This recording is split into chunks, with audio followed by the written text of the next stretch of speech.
The Halifax Comedy Fest. All access comedy.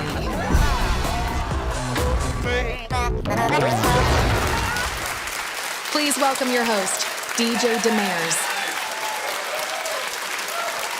Halifax, how you doing?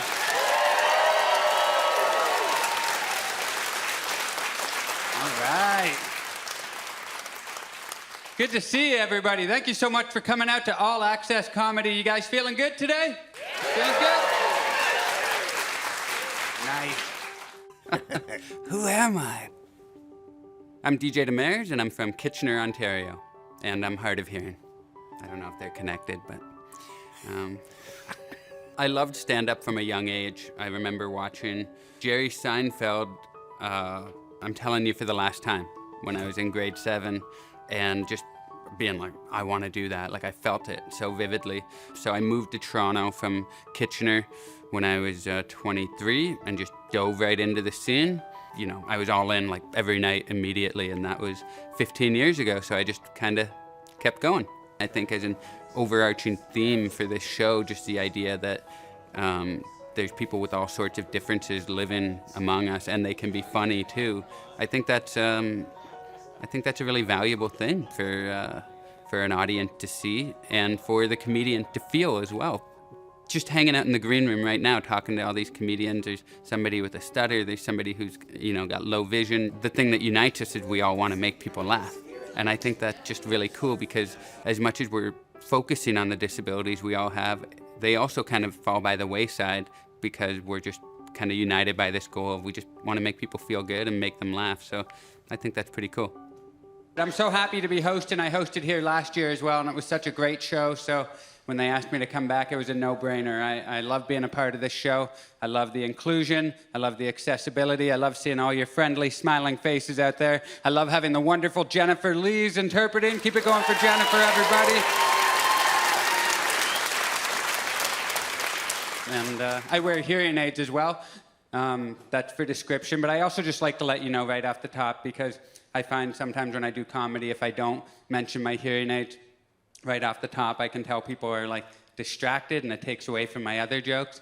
I hate when that happens. I'll be telling a joke about like my crotch or something, and people are looking at my hearing aids. I got to be like, guys, come on. My crotch is down here, okay? Focus. Show a little respect. But I love coming to the Halifax Comedy Festival. I love this city. I love this festival. And they treat you well here. They got me in the nice hotel. I was at a hotel 2 weeks ago. I was at a club in Chicago, a comedy club, and they put me up in a sketchy hotel. And man, I get nervous when I'm at a sketchy hotel. My goodness, because I wear hearing aids, right? I take them out to sleep, and I'm incredibly easy to murder. And, oh, honestly, you want me, you got me. It's not even a question, like... Terrifying. Serial killers don't even count their death victims in their final score, because it's like a gimme, you know what I mean? No, if I'm in a really sketchy hotel, like 2 weeks ago in Chicago, I pushed the couch up against the door, and I keep a hearing aid in while I sleep with one ear open, you know what I mean?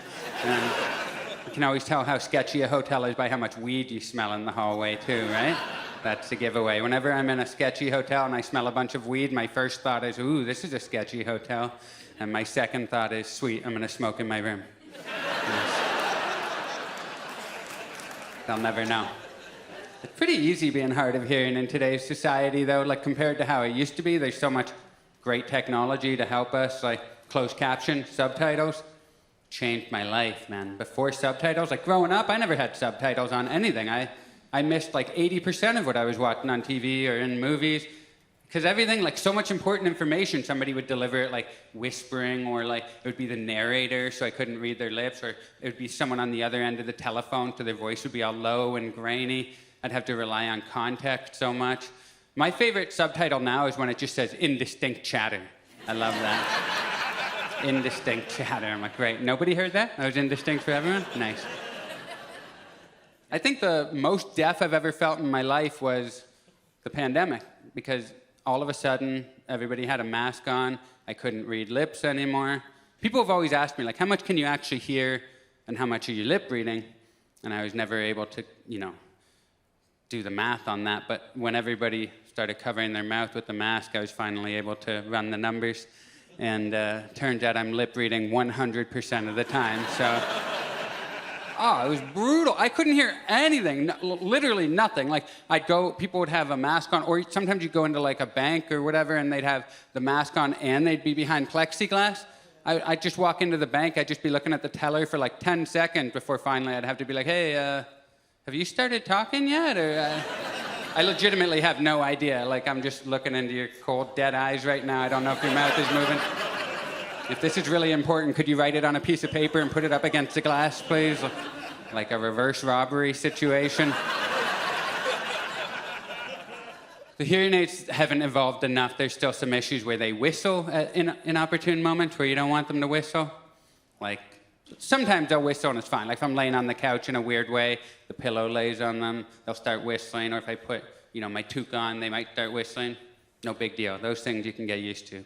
But the weirdest one is they'll whistle when I'm performing cunnilingus. Yeah, I know, because the legs are right there beside your head. It's weird. I mean, I didn't know that was going to happen. The first time it happened to me when I was a young lad, with my first girlfriend, it scared the hell out of me. I didn't know. You know what I mean? There's no separate section of sex ed class where they warn you that's going to happen. They're not like, hey, just a heads up for anybody who wears hearing aids in here. You're going to whistle while you work. That doesn't never happen. Thank you for the applause. Cunnilingus fan here. I love it. Not people. No, but I remember the first time it happened with my wife, we were just dating. I was a little older, obviously, but still embarrassing when that happened. I remember I was down there, and then I was like, oh, Jesus, somebody gonna get that kettle or what? I was trying to play it off, but she was so cool about it. Like, it started whistling. She was like, did you just fire up an episode of the Andy Griffith Show down there? What the hell's going on? Like, you just ease my insecurities while making an Andy Griffith Show reference? Somebody's trying to get wifed up. No way. I was fortunate a few years ago, got to be 6 or 7 years ago now, to be on a show. I don't need to call him out by name because there's no reason to do that, but I'll let you know. It was a show in America where they try to find out who's got talent. And I was on that, and they just love it if you have a disability on that show. It's so clear, but like, it's not, it can feel icky, you know what I mean? I remember I auditioned, and I remember they saw the hearing aid, and they were like, hearing aid? Yeah, get in here. And I was like, yeah, I do comedy too. And they were like, yeah, just bring the hearing aid, we'll figure it out. And it's a weird thing to be on that show and know that they're going for the inspiration porn, the disability porn. Like, they sat me down. They explicitly asked me to cry during the interview. They were like, if you could cry during the interview, that would really help us out. And I was like, no, I'm not going to cry. I'm pretty happy. Life's pretty good. And they were like, come on. I was like, no, really, though. I'm like, okay, we'll see, buddy. And then, so the interview started, and they were like, so tell us about your sad, sad life with hearing aids. And I was like, pardon? No, I'm kidding. I said,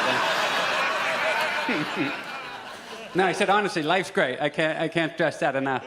And they were like, okay, all right, good, you're done. They kicked me off right away. I lost to a juggler, and that doesn't get any easier to say. He was a damn good juggler, but yeah, I lost to a juggler. You guys ready to get this show started? Feeling good? Right. You want to just tell me your name and one thing about you? My name is Joze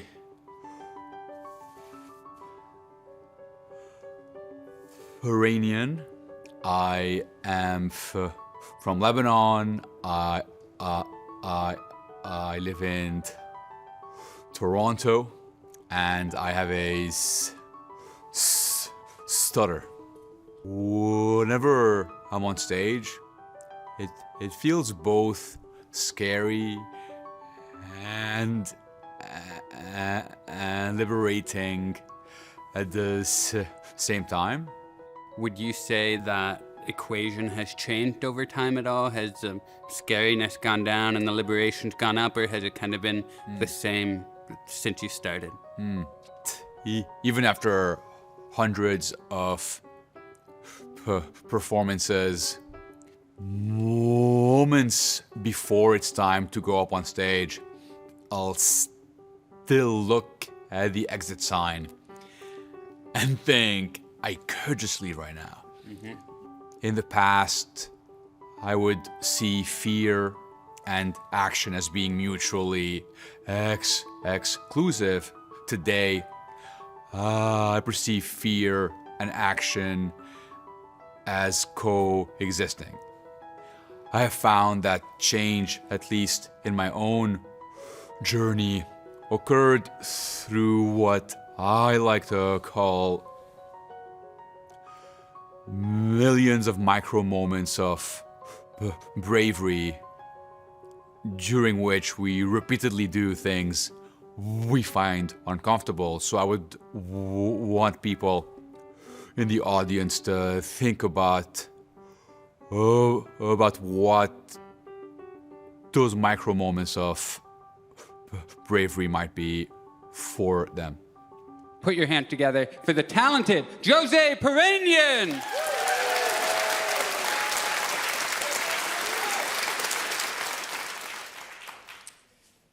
It is true, I do have a stutter. So I hope you like suspense.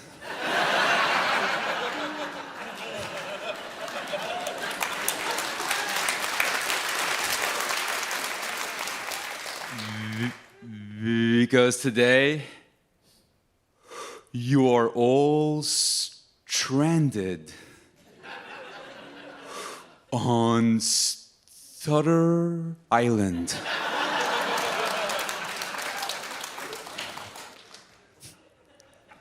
In fact, if you had any plans in the next 48 hours,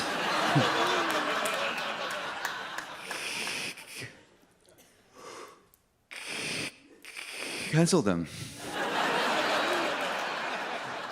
As you can tell, I am using a breathing technique to control the stutter. So if anyone here is called Luke, I am your father.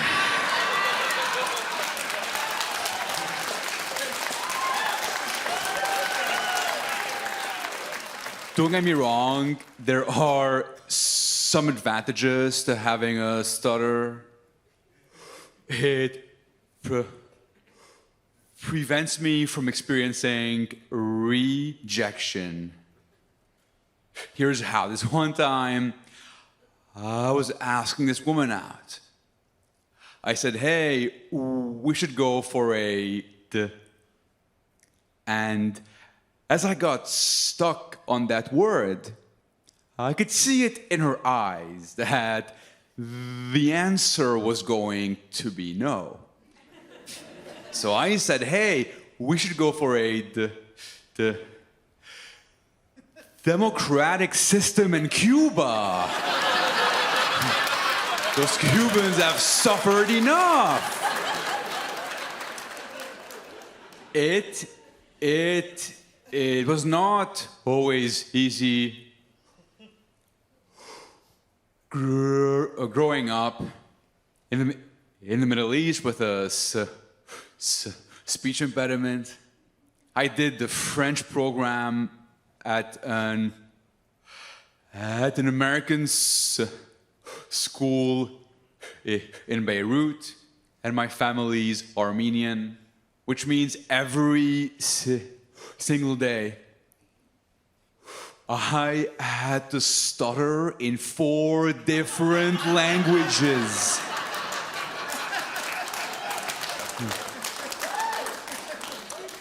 I then decided to learn 2 other languages because I'm on a mission to test people's patience internationally.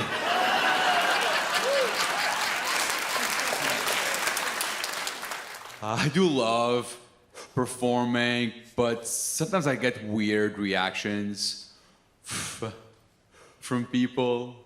Like once, after a show, this guy comes up to me and says, "Hey, do you actually have a stutter?"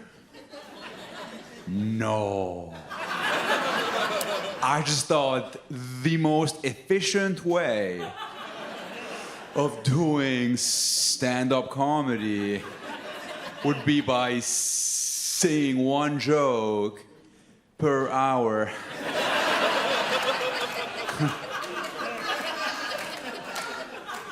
I do understand his confusion because stuttering is extremely paradoxical. Some words flow right out, and this was not a good example of that. And then others get stuck. And meanwhile, when I sing, I don't stutter at all. And whenever I say this, at least one person comes up to me after the show with a big smile on their face, and they say, "Instead of speaking, why don't you always sing?" Because I don't want to look deranged?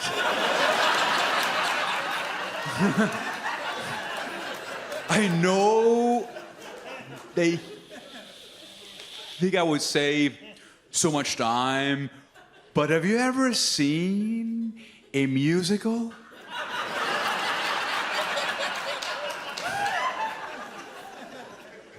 Can you imagine someone asking me, "Hey, Joze, how was your weekend?" And I say, "Thank you for asking, my friend.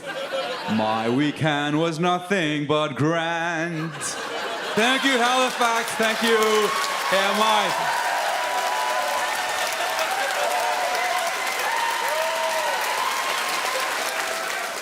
All Access Comedy will be right back.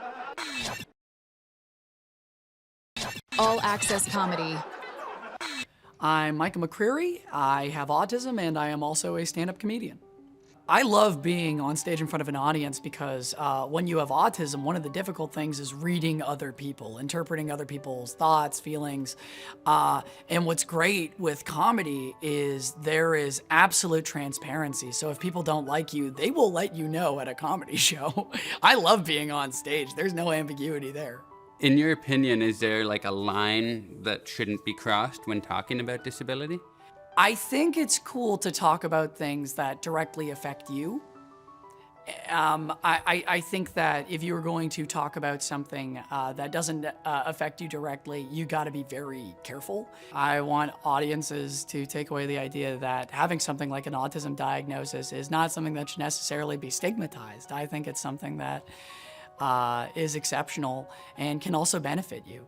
There is no benefit to not getting a diagnosis. You know, you're just not getting the help that you might need. So that's what I'd stress, is that there's nothing wrong with asking for help, and having a diagnosis is a good way to get it. Ladies and gentlemen, put your hands together for Michael McCreary. Thank you, Halifax. Thank you.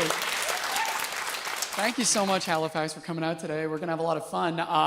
I have autism, which means nothing I'm about to say is sarcastic. So a lot of autistic people come with special features, like DVDs. Sometimes those special features can be special skills. My special skill is I can remember any moment from my life so long as I can remember what movie I was watching at that time. This is true. For example, I can remember the first date I ever went on because I took my date to see Shrek the Third. Yes, and I can remember the last date I ever went on because I took my date to see Shrek the Third. A lot of people don't usually believe me when I tell them I'm autistic. This happened to me pretty recently. I was on a flight to Disney World, which is like Burning Man for autistic people. And en route there, I got nervous because we were experiencing some turbulence. So I did what most autistic people do when we get anxious. You know, we stim. Some people might call it a fidget. I fidget by bouncing my leg up and down like Thumper from Bambi. Now, the lady next to me hated this. After about 10 minutes of white-knuckling the seat, this lady turns to me and says, "Could you stop bouncing your leg? You're shaking the plane." I mean, that's just gaslighting, right? That's not true. Lucky for me, my parents gave me a speech for non-believers. I said to this woman, "Miss, I'm sorry you're scared and frustrated. I am also scared and frustrated. And the only thing preventing me from having a full-scale meltdown is to do this. So please give me a little bit of leash here. I am autistic." And upon hearing this, her expression softened. And she said to me, "No, you're not."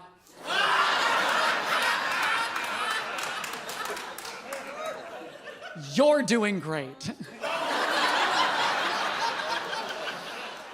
When I was a child, I couldn't relate to other kids my age. Like, the only people I could really relate to were old people. And I used to think this was because I was mature.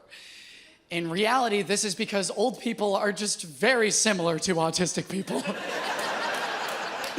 It's not a bad thing, it's just a fact. Like, we can both spend hours talking about things no one else seems to care about. In my case, it's talking about movies. In Gladys's case, it's about how her palliative care nurse is embezzling her. My favorite old person of all time, easily of all time, was my grandmother. I loved my grandma. She was the best. Thank you. Sorry, when I heard applause there, I went, "Oh my God, is she back? Is she haunting the..." Oh, it scared me for a moment. Thank you. My grandma's great. She loved to take me garage sailing, which I thought was really fun, and other kids would make fun of me because they're like, "Garage sailing with an old lady, that's your idea of fun? Sounds boring." I said, "No, it is not boring. Have you ever been on the road with multiple senior drivers? It's like Mad Max. These ladies are getting up at 5 a.m. on a Saturday so they can be first in line at a liquidation sale at a big box store. Try Presbyterian Church. Got a woman with bifocals shoving woman with walkers out of the way. Fighting over a ceramic beaver dressed like a Mountie.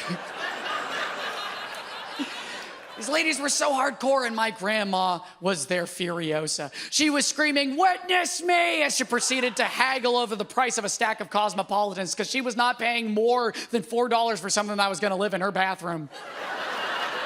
It's absurd. Like I said earlier, I didn't relate to most kids my age, and this was my fault, generally speaking.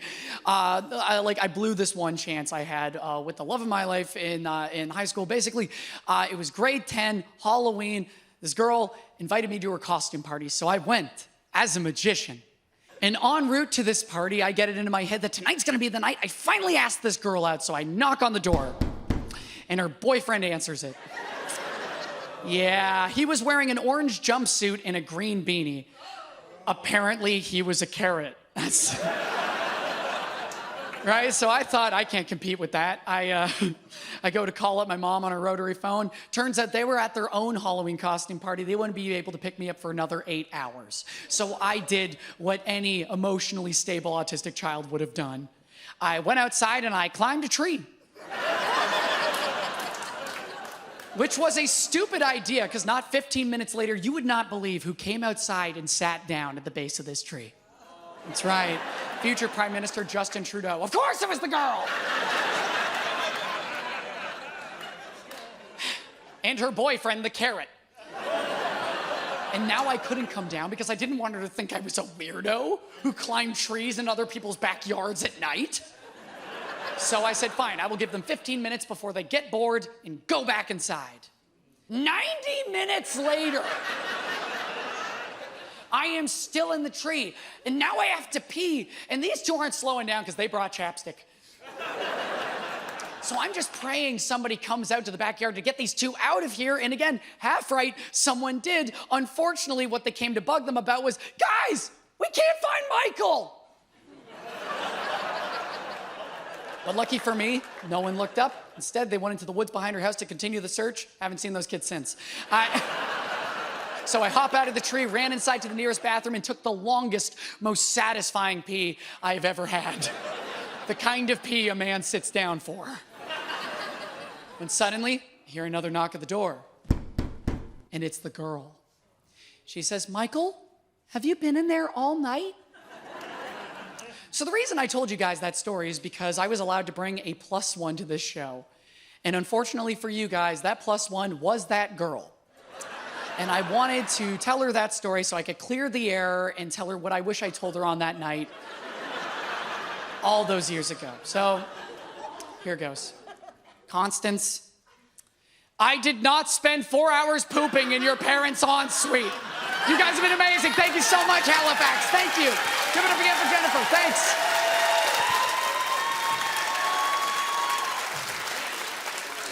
All Access Comedy will be right back. All Access Comedy. My name is Dan Barra-Berger. I'm from Toronto. I'm a blind writer and comedian, storyteller, filthy backpacker.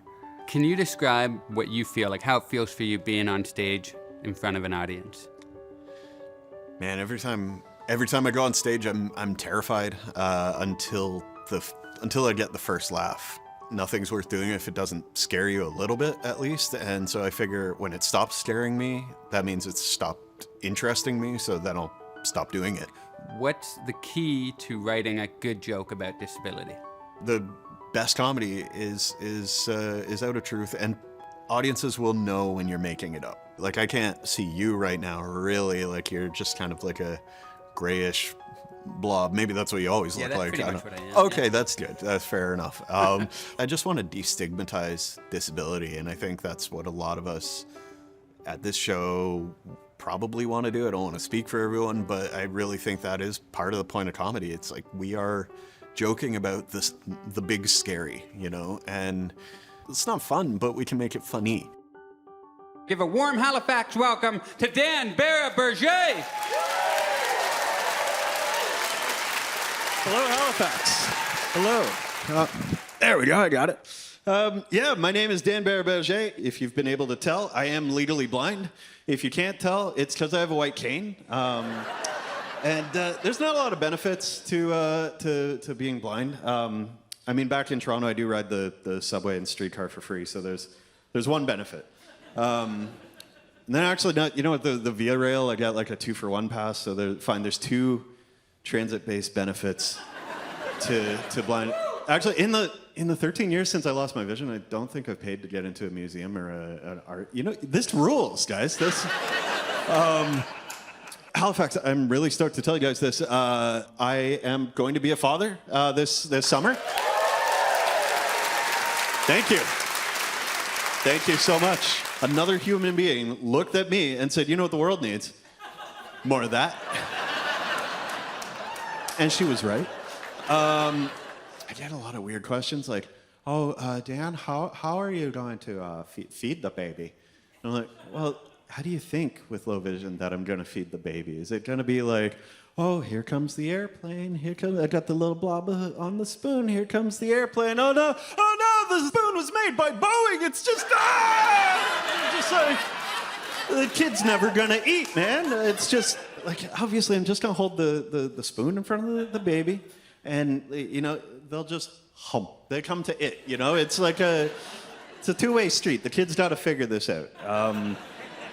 Or people ask me like, Dan, how are you gonna like get around the city with the baby? And obviously, I'm gonna put the baby in the stroller and give them the cane. Like, you know, they can do the tap-tap. And we'll be cruising around Toronto like one of those mine-busting tanks in the war, you know? Like, people ask me all kinds of stuff like, why don't you have a dog guide? And I tell them, well, I don't have to feed or pick up after my cane, so there's that. During the pandemic, we had to watch our friend's dog. I say dog, and I mean a whippet. Yeah, like if you haven't seen a whippet, if you cross a dog with a pencil, that's like, if you look at this thing from the side, you're like, yep, there's a dog there. But then it turns to facing, it just goes, just disappears into the shadow realm. You know, it's just gone. I was walking this JPEG of a dog around, and I was going through the neighborhood, and I realized that my neighbors think this is my dog guide. Like, and people are like, "Oh, good for him. He got a dog guide. It's a weird looking one, but it's 2024. You know, good for him." It's funny, you know. Blindness is one of those disabilities that people like really want to relate to for some reason, and people are like, oh, hey, Dan, you're blind. I get it, man. That sucks. Sometimes when it's night and it's raining and it's foggy and I left my glasses at home, it's kind of hard to drive. Yeah, that's the same. That's the same. Like a few weeks ago, this guy told me, he's like, oh man, you're blind. That's rough. If it makes you feel any better, I'm genetically predisposed to having gout. Like, why would that make me feel better, man? That's awful. I don't want that for you. That's like, my eyes don't work and you've got pea crystals in your feet. That's like, drink some water, you silly goose. Thank you so much, Halifax.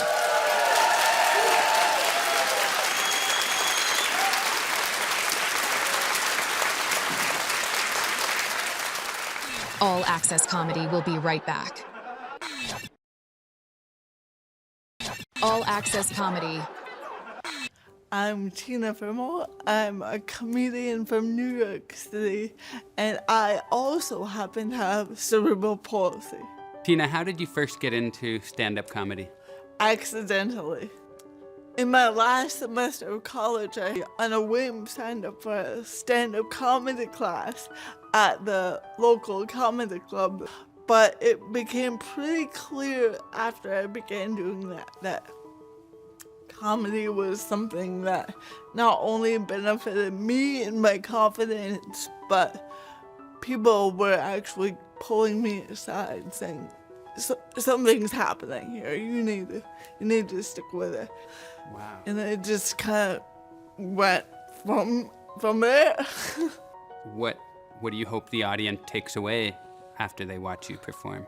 I just want to spread the word that, like, being disabled, by far, the best decision I ever made. I recommend it to everyone. It's not too late. Mm-hmm. If you tiptoe around disability, what you're actually doing is giving it power, and you are abnormalizing it. A lot of my jokes are about the audience and their perceptions. I hold a mirror up to them, and I say, that discomfort that I give you, I notice. Like, I can see it. You're not hiding it. Mm-hmm. And they like being called out because it catches them off guard. Put your hand together for the wonderful Tina Friml.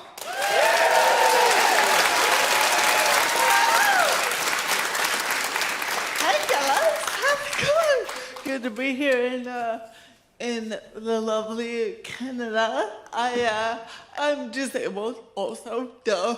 I have cerebral palsy, and I know that, like, I get up here, I'm kind of not totally committed to the whole lifestyle of it, because I came walking up here on 2 feet, you know. I'm wearing this suit, you know, this like power suit. I've got buttons on underneath it. Yeah. These buttons took me 40 minutes to do. I commit to you guys. I don't know. It's great. I love being disabled. Honestly, I can't lose, okay? Like, even if I bomb and none of you laugh, it's still a TED Talk. It's amazing. Like, I know, I'm 30, though. It's a good age. The oldest I've ever been. And I think the reason why I talk so much in my shows about being disabled is that, like, I didn't think I would be here as a kid, you know?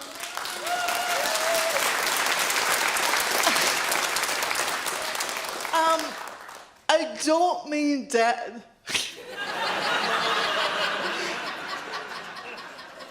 Grow up. No, I mean, I actually thought that I would grow out of this. I thought this was a puberty thing.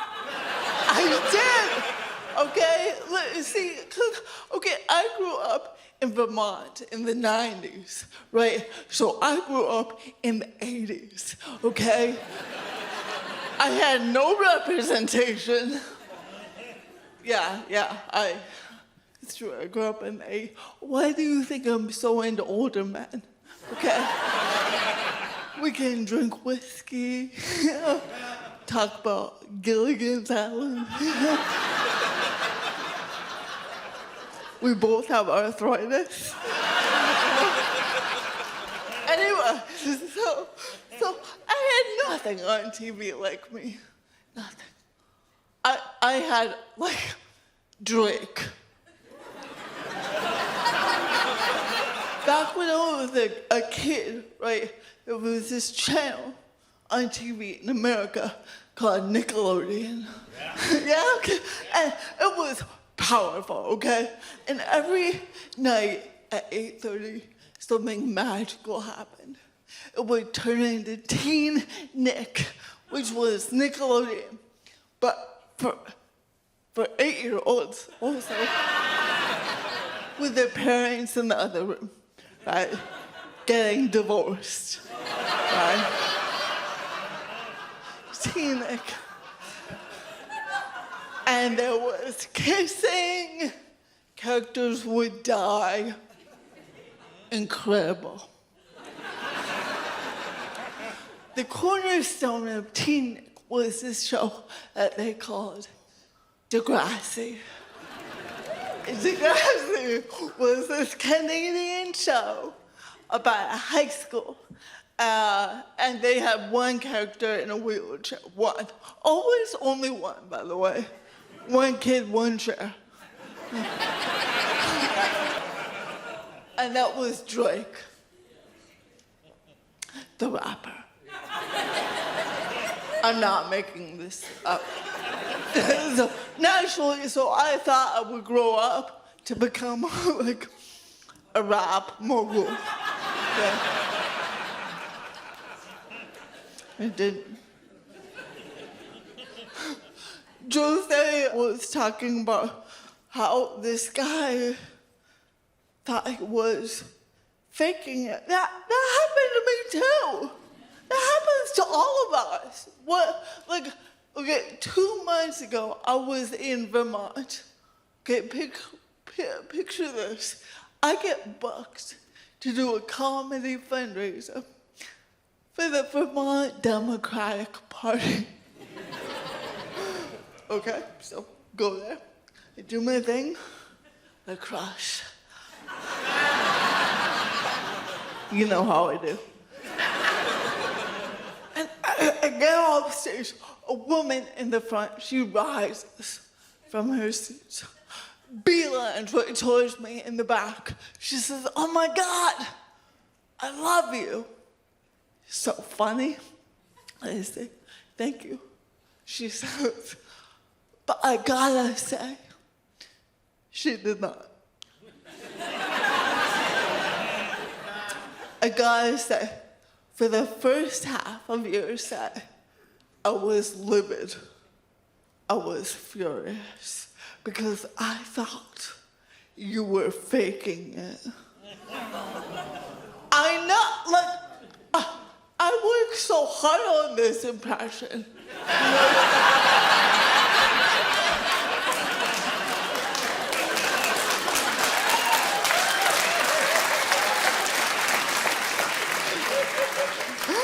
Okay, but like, how good would that joke be if I could somehow say it in like a normal voice? We can't get what we want always, but no. So anyway, let me paint a picture here. This is what this woman thought was happening. She thought that one day, I, a comedian, get a call to do a comedy fundraiser for the Vermont Democratic Party. And I think to myself,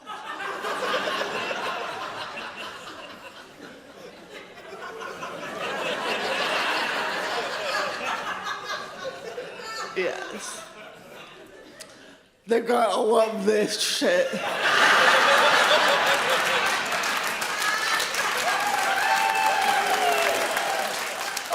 One thing, this lady was in the front row, right? I want to know, what was the exact moment?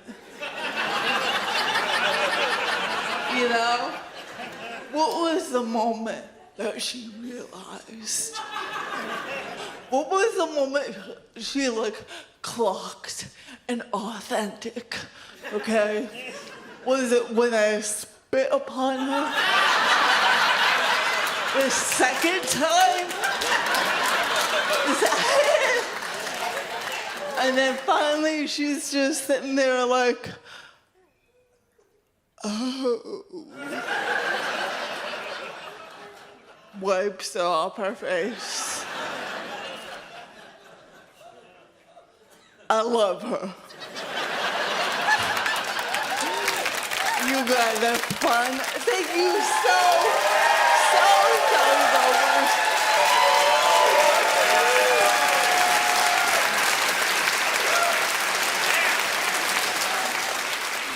All Access Comedy will be right back. All Access Comedy. Halifax, did you guys have a good time at the All Access Comedy Show? Amazing. Me too. I'm humbled and I'm honored to be a part of such a collection of such amazing talent. Let's bring them out one more time, everybody. All the comedians you saw. Written and performed by DJ Demers, Joze Piranian, Micheal McCreary, Dan Barra-Berger, Tina Friml. Executive producer Jeff Dion. Producer Moya Walsh. Director-editor Alan McLean. Line producer Len McKagan. Production supervisor Charlene Purcell. Festival producer Kim Hendrickson. Festival Director Christina Edwards, ASL Interpreter Jennifer Lees, Accessibility Coordinator Hannah Wood, Community Ambassador Laura Bain. Thank you so much, Halifax. Take care. For AMI, Content Development Specialist Karen McGee, Integrated Described Video Consultant M. Williams, Production Executive Micheal Dudas. Copyright 2024. Pilot Light Productions. Produced in association with AMI.